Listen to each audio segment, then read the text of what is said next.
दैनिक जागरण का संपादकीय डिक्टेशन।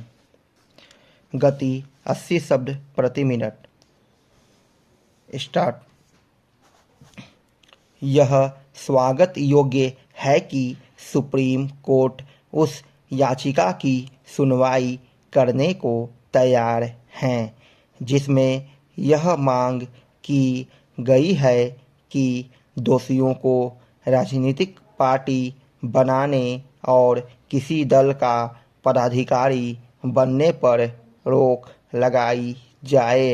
हालांकि सुप्रीम कोर्ट ने इस याचिका को शीघ्र सुनने की आवश्यकता नहीं समझी, लेकिन यह आशा की जाती है कि वह उस पर गंभीरता से विचार करने के साथ ही ऐसा कुछ करेगा जिससे किसी आपराधिक मामले में सजा पाए नेता किसी दल में पद न धारण कर सकें और न ही अपना राजनीतिक दल बनाने पाएं।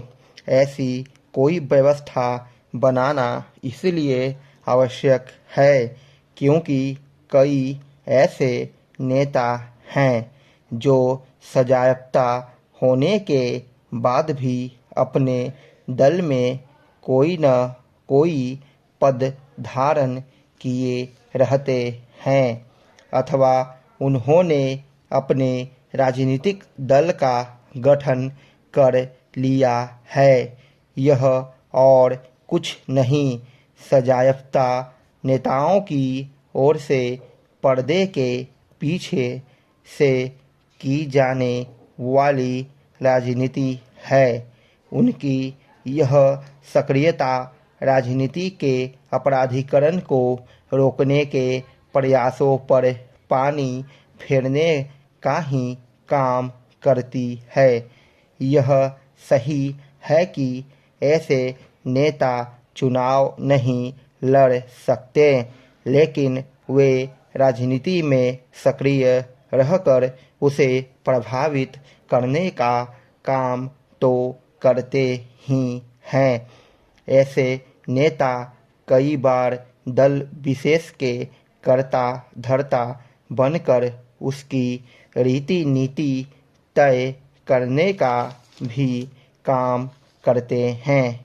इसी तरह वे यह मिथ्या प्रचार करके लोगों की सहानुभूति अर्जित करने की भी कोशिश करते हैं कि उन्हें राजनीतिक बदले की भावना के तहत जानबूझकर झूठे मामले में फंसाया गया।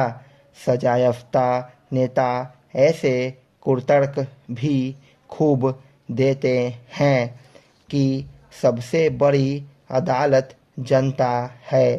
कई बार वे अदालतों के फैसले को सरकार का फैसला करार देकर भी लोगों को गुमराह करने का काम करते हैं। राहुल गांधी इन दिनों यही कर रहे हैं। उन्हें आपराधिक मानहानि के मामले में सूरत की एक अदालत ने सजा सुनाई है और उसके चलते उन्होंने लोकसभा सदस्यता गंवा दी है। लेकिन वह और उनके साथी यही प्रचारित करने में लगे हुए हैं कि उन्हें सरकार ने सजा दी है क्योंकि वे उसके विरुद्ध बोल रहे थे।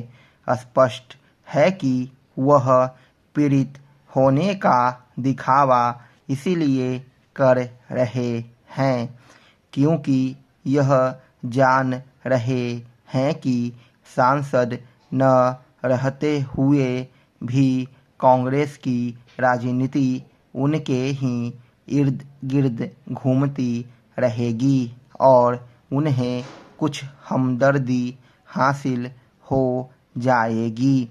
कायदे से सजायाफ्ता नेताओं को राजनीति से दूर करने का काम राजनीतिक दलों को ही करना चाहिए, लेकिन वे न तो इसके लिए तैयार हैं और न ही चुनाव आयोग के उस प्रस्ताव को स्वीकार रहे हैं जिसके तहत इस पर बल दिया जा रहा है। जो नेता गंभीर आरोपों से दो चार हों और जिनके खिलाफ आरोप पत्र दायर हो चुका हो, उनके चुनाव लड़ने पर रोक लगाई जाए। समझना कठिन है कि राजनीतिक दल इस प्रस्ताव को स्वीकार करने के लिए तैयार क्यों नहीं हैं।